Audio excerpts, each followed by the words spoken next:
수능 이 발언 이후에 불똥이 사교육 음. 시장으로 튀고 있습니다. 사교육 그리고 거기다가 사교육 시장, 사교육과 민주당 연결시켜가지고 또 공세를 치우는 펴는 거 국민의힘의 모습을 볼 수가 있는데 예. 자, 이 사안 좀 정리 좀 해주시죠. 어떻게 아니요. 보십니까? 그 예. 최근에 뉴스 보니 그거 하나 꼭 말씀드리고 네네네. 싶어요. 나중에 기사가 있는지 모르겠지만 그 강남에 있는 뭐 유명 학원 원장 결혼식인가?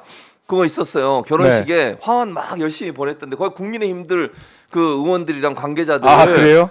근데 진짜 어처구니가 없더라고. 강남에 있는 유명 학원의 원장이 결혼한 거 제가 지금 원장인지 원장 자녀인지 모르겠는데 원장이라고 제가 봤거든요. 관련된, 예. 근데 거기에 국민의힘 그 관계자들이 화환을 또 엄청 보냈어요. 강남 쪽에. 그래요. 근데 진짜 웃기지 않습니까? 그리고 옛날에 사업했던 게 뭐 정청래 그다음 정봉주 두 사람을 찍었던데 네. 그분들 옛날에 사업했어요. 그 문제입니까 그러면?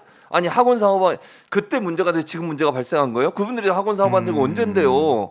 아니 그렇죠. 지금 아니 그분들은요 국회의원 하기 전에 한 거잖아요. 네. 그때 했던 게 언제 쪽이에요? 그때 수능 문제가 지금 파장이 와서 이때까지 왔어요? 무슨 비약이죠, 웃기는 거예요 비약은. 진짜.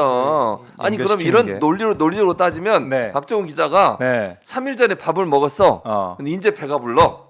이런 거하고 뭐가 다르냐고. 그래요. 이 말이 되는 소리를 하세요. 아니 무슨 아니 그리고 사교육 시장에 제가 저는 좀 이해가 안 되는 게 조중동 있잖아요. 네. 이 보수 언론들도 사교육 시장에서 그 사업 같은 걸 해요. 그분들이.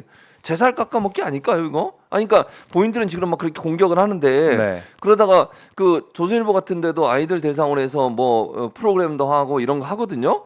사교육하고 근데 그런 부분들과 연관된 부분들이 만약에 나중에 문제가 되면 또 어떻게 하려고 그러죠?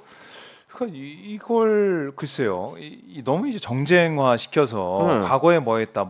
그러니까 이 사교육 시장과 민주당을 좀 연결시켜서 공세를 펴는 그런 모습을 보이니까 과연 이 국민들이 볼 때 설득력이 있겠느냐? 없어요. 일도 없고요. 네. 저는 사교육 시장 그러니까 또 일타 강사들 막 공격을 하더라고. 예. 아니 일타 강사들이 뭐 물론 만약에 100번 양보해서 네. 일타 강사들이 세금을 제대로 안 내고 이랬으면 그건 조사해야 되겠죠. 그걸 반대하는 건 아니에요. 근데 마치 일타 강사들이 모두 다 거의 그냥 비리 집단인 것처럼 그렇게 몰아가면서 막 공격을 하면 안 되잖아요. 그렇죠. 아니 그분들이 인기가 많아 돈 많이 받는 게 그게 잘못됐습니까? 자본주의를 그렇게 외치고 자유를 외치고 네. 시장 자본주의를 그렇게 외치는 게 누굽니까? 윤석열 대통령 아닙니까? 그렇죠. 아니 그런 사람이 왜 자기 능력껏 돈 벌고 시장에서 가격이 형성되는 거잖아요. 강사들도 네. 자기들이 그만큼 안 하니까 저도 일타 강사 되고 싶어요. 아니 그렇지 않아요. 박 기자는 안 그래? 박 기자 할 거야? 일타 강사 할 거야? 만약 한다면 기자요. 이런 야 거짓말할 거야? 역시 돈진봉의 진짜 닉네임 엄청 맞는 어지러운데? 그것도 부러워하시네요. 100억, 200억 아니, 연봉을. 그게 이제 제 말은 네. 그런 시장 자본, 그러니까 원래 그 가격이라고 하는 것은요 정해진 가격이 있는 게 아니잖아요. 시장에서 자유롭게 이게 결정되는 거잖아 강사들의 그 그렇죠. 강사료가. 근데 그걸 문제 삼고 그게 마치 수능 문제 연관. 그러니까 본질적으로는요 대통령이 갑자기 6월 그 모의고사인가요? 끝나자마자 이런 말을 하니까 네, 6월 15일에. 네. 그러다 보니까 전체적으로 이제 준비하는 네. 사람들이 엄청난 혼란에 빠진 거잖아요. 그게 본질이에요. 본질이죠. 근데 그걸 가리기 위해서 이것저것 막 연관된 모든 걸 털어 지금. 근데 알고 봤더니 사교육 경감 대책이었다. 근데 이렇게. 사교육 경감 대책이 되냐고요. 그러면 왜 특목고는 놔두는 거예요? 왜 자사고는 놔두는 거예요? 아니 사교육을 하는 사람들이 수능 때문에도 하겠지만 네. 기본적으로 이런 특주 목적고들 이런 고등학교를 들어가기 위해서 사교하는 사람 많잖아요. 어려서부터. 그렇죠. 그다음에 두 번째 내신도 문제예요. 내신을 그러면 이제 수능 점수가 변별력이 떨어지면 네. 내신이 중요해지잖아요. 등급이. 그렇죠. 내신 때문에 학원 다니는 사람 엄청나게 많습니다. 지금 내신에서 등급 올리려고 네. 그거 없어져요. 그러면 그 계속 똑같이 이어지는 거죠. 당연하죠. 수능과 다른 거죠. 그다음에 또 네. 하나 보세요. 만약에 수능의 변별력이 떨어진다고 하면 네. 학교들이 자체적으로 자기 나름대로의 시험을 또 봐요. 지금도 뭐 논술 내는 거 보잖아요. 몇몇 학교들은. 네. 변별력을 위해서. 그렇죠. 그러면 또 학원 가야 될 거 아니야. 그거 학생들을. 공부하러. 네. 아니 뭐 이게 말이 돼요? 그러니까 아니 수능에 무슨 그 킬러 문화인가 그거 하나 네. 없애는 게 사교육을 없앨 수 있는 방법이 되냐고요. 실제적으로 아니라니까요. 현실성이 없는 말을 하고 있잖아요. 지금 웃음이 나와요 지금? 아니 웃음이 나오냐고. 예. 남들은 지금 가슴이 피멍 들고 있는데. 그러니까 이게 지금 어떻게 보면 표피적으로 킬러 문항 없앤다 이걸로 끝날 문제가 아니잖아요. 그건 아니에요. 그리고 앞뒤가 다른 뭐 특목고 유지 이것도 나오고 있는 것이고 결국 경쟁적인 입시 제도 이걸 바꾸는 게 중요한데 그렇지. 거기에 대해서는 얘기가 없는 거고 이것도 뭐 이 초등학교 3학년하고 중학교 1학년 또 책임학년제 해가지고 또 평가한다는 거 아니겠습니까? 그거 뭐 강제는 아니라고 하지만 네. 인센티브 준다고 하니까 다 할 것 같아요. 다 하죠 당연히. 웬만한 그래서 데는. 서울시 교육감이 네. 그분도 성공회대 교수 출신이에요. 조희영 교육감. 네. 저랑 예전에 같이 학교에 있었는데 어쨌든 네. 그래서 그분이 반대하는 거 아닙니까? 이주호 장관 처음 될 때 그런 우려가 있었어요. MB 때도 MB 교육 일제고사. 그래요. 그거 네. 때문에 문제가 돼가지고 처음에 임명될 때도 반대가 많았었어요. 근데 그걸 지금 다시 하겠다는 거 아닙니까? MB 때로 다시 돌아가고 있는 모습. 이게 뭡니까 대체? 후퇴를 합니까 교육 정책이 옛날로? 그러니까 이게 과거로 돌아가고 있는 상황이고 본질을 좀 벗어나서 사교육 시장 특히 이제 일타 강사를 악마화하고 있는 모습인데 이게 도움이 될까요? 국민의힘과 윤석열 아니, 정권. 되게 뭐가 되냐고요. 그러니까 지금 저는 이렇게 생각해요. 네, 이게 네. 너무 웃기는 현상이라고 보는데 대통령이 뭔가 한마디 해놓잖아요. 네. 그게 잘못된 정책이면 반대도 하고 아니라고 얘기하고 조언도 하고 충원도 해야 되는 거죠. 그게 참모가 해야 되는 아닙니까? 해야 될 일 아닙니까? 네. 근데 지금은 그러면 바로 잘라버려. 만약 누가 하트 이런 나 진짜 하트를 화가 날라 날리고. 그러네. 예. 하트가 지금 어휴 정말 네. 아유, 그래요. 짜증. 자, 근데 어쨌든 예. 내가 뭔 얘기할지 하트 보니까 화가 나서 잊어버렸어요 지금. 일타 강사 얘기하고 정우한테는 악마와. 하트, 네, 박정우한테 시청자분들께 하트. 하트. 시청자 여러분 하트. 네. 얼굴 한번 보여주세요. 하트 감사합니다. 아 정말 그래요. 아니 뭔 얘기하려고 그랬지? 잊어버렸어. 일당사 얘기하면서 악마화를 시키고 있는 이게 도움이 도움이 되겠습니까? 안 국민의힘과 되죠. 윤석열 그러니까 대통령이. 저는요 대통령이 뭔가 한마디 딱 던져놓잖아요. 그럼 이게 잘못됐으면 어. 누군가 지적을 하거나 아니면 그렇게 하면 안 된다고 얘기해야 돼요 전문가가. 고언을 해야 되고. 심지어 전문가라고 얘기하는 이주호 장관, 자기가 네. 교육 정책 전문가라잖아. 그게 장관이잖아요. 배우고 있습니다. 윤석열 아하. 대통령한테 뭘 배우시는데요? 아니 그러니까 좋아요. 대통령이란 직책에 대해서 내가 뭐라고 하는 거 아니야. 대통령이 네. 모든 걸 잘 알아요? 모든 분야에? 대통령이 신이에요? 아니 대통령이라는 사람이 우리나라 정책 모든 분야를 다 아냐고요. 그 말도 안 되는 얘기예요. 저분 검찰에서만 오랫동안 일하셨잖아요. 입시 전문가로 가시죠. 뭔 입시 전문가야? 수사를 많이 하셨다고. 수사를 많이 하면 입시 전문가야? 그러면 이재용 수사하면 경제 전문가냐? 말이 되냐고요 이게. 네. 그러니까 저는 그리고 뭐 이만희 수사하면 종교 전문가예요? 그러니까 검찰이 모든 걸 다 한다고 생각하지. 그럴 수도 있겠네요. 그럼 그렇게 그렇게 생각하면. 생각하는 다 거예요. 전문가다 검찰은. 자기들은 수사하면. 모든 걸 수사하니까 이게 진짜 말도 안 그래요. 되는 소리고요. 예. 그러면 그런 부분에서 지적하고 문제를 제기하는 것이 타당할 텐데 그렇게 안 하잖아요. 네. 그게 저는 대통령실의 분위기라고 생각해요. 제가 말하는 분위기라 함은 음. 윤석열 대통령이 그런 부분들을 수용하기보다는 도리어 그걸 질책하거나 또는 그런 사람들을 배제시켜 버리거나 네. 이러는 일이 잦아졌기 때문에 이게 학습된 거지. 그렇게 네, 얘기하면 안 네. 된다는 게. 그래요. 그럼 무조건 쉴드를 치자. 아하. 근데 더 웃긴 건 국민의힘도 그래. 국민의힘도 아니 여당이면 여당이 지금 위기잖아요. 대통령이 저렇게 네. 발언하고 이런 것들 때문에 상당히 국민들도 비난을 받으면 아닙니다라고 얘기하지. 그렇게 하면 안 됩니다라고 얘기하고. 근데 해명만 하고 있어. 계속 쉴드만 치고.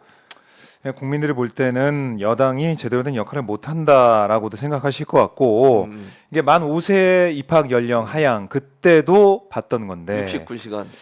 이 69시간 그 그때도 있었죠. 노동 문제도 그렇고 계속해서 이어지고 있는데 반복이 되고 있으니까 국민들이 볼 때는 이거 제대로 된 국정 운영이 안 되는구나. 안 되죠. 아니, 이렇게 판단하실 것 그러면요. 같아요. 잘 보세요. 네. 장관들이 나름대로 자기들이 주도권을 갖고 또는 어떤 책임감을 갖고 일을 할 수 있겠냐고요. 네. 그럼 대통령만 바라보고 있지 않겠어요?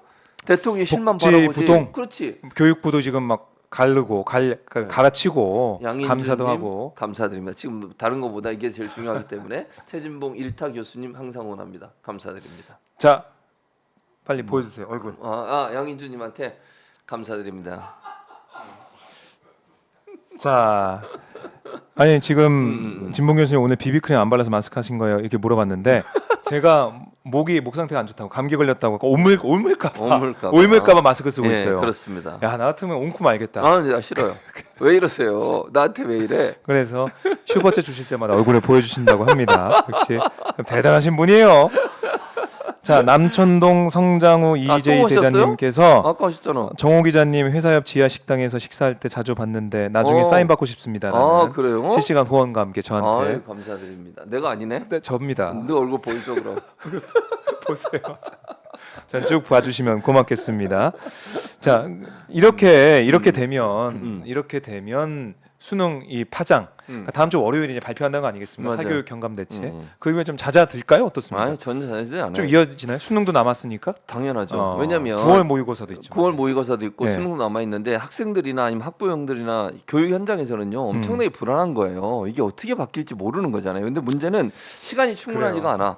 예를 들면 100번 양보해서 만약 이런 발표를 하려면 수능 끝나고 다음 날 정도 해야 돼요. 내년 수능은 이렇게 하겠습니다. 그러면은 준비할 시간이 있잖아요. 학생들 그렇죠. 입장에서는. 근데 지금 거의 반도 몇 개월 남았어요. 한 5개월 남았죠. 5개월밖에 안 5개월 남았잖아요. 남았죠. 네. 이런 상황에서 갑자기 이렇게 폭탄을 던져놓으면 얼마나 불안하겠어 학생들. 지금까지 그러니까 어떤 방향성 가지고 예전에 수능 출제 경향에 맞게 공부를 계속 해왔을 거 아니에요. 이렇게 네. 준비도 해오고. 그럼요. 그런데 갑자기 이렇게 방향을 틀어버리면 이게 다 흐트러지는 거예요. 그럼 학생들도 불안하고. 이 우리나라는 수능이라는 게 일생일대에 가장 지금 12년간 공부한 최종 결과물이에요 이게. 네. 그리고 인생에도 엄청난 영향을 미쳐요. 이런 아주 중대한 사안을 본인이 생각하는 그 한마디 킬러 문항 그거 하나 때문에 이렇게 하는 것이 과연 타당할까? 그리고 사교육 경감 대책이라는 게 내놓을 게 뭐가 있겠어요? 뻔해요. 학원들 조사하겠다. 이런 거 하지 않겠어? 불법적인 것들 다 처리하겠다. 뭐 예를 들면 그런 얘기하고 똑같은 얘기 반복할 거예요. 네. 학교 교육만 열심히 하면 다 만점 맞을 수 있는 그런 수능 만들겠다. 그 얘기밖에 할 게 없을 거예요. 뭔 얘기를 하겠습니까? 근데 그게 과연 대통령이 던져놓은 그 한마디의 파장을 다 무마시킬 수 있을 만큼 또는 안정적으로 만들 수 있을 만큼의 효과가 있을까요? 저는 아니라고 봐요. 그러니까 저는 그 대통령이 수능에 대해서 킬러 문항 어쩌고 저쩌고 그리고 또 저는 또 이해가 안 되는 것 중에 이해가 안 된다기보다 의도적이라고 생각하는 것 중에 하나가 뭐냐면 두 사람이 교체가 됐잖아요. 네. 담당 국장이 네. 날라갔잖아요. 해임됐어요. 딴 데로 평가원장도 사퇴하고. 근데 두 사람 다 네. 평가원장은 문재인 정부 때 임명된 사람이에요. 그 사람이 나갔습니다. 두 번째 그 국장이라는 분은 유은혜 교육부 장관 때 유은혜 교육부 장관 비서실장을 했던 분이에요. 네. 그러면 왜 두 사람이 나갔을까 이런 생각도 들지 않습니까? 전 정부 사람들을 내보내고 그러니까. 그렇게 임명하기 위한 그런 네. 수순 아니냐? 그럴 수도 말씀하고 있다고 계신데. 봐요 저는. 네. 자 이렇게 되면 내년 총선에서 국민의힘 입장에서는 특히 이제 수도권 또 학원가 이런 지역구는 좀 힘들 것 같아요. 힘들 것 같아요. 어려운 생각해요. 네, 생각이 들 수밖에 없는데 그래서 이준석 전 대표도 뭐 강남, 뭐 이제 대치, 목동 이런 좀 격전지가 되는 게 아니냐 그렇지. 이렇게도 말을 하고 안철수 의원도 좀 걱정하더라고요. 분당이잖아요 지역이.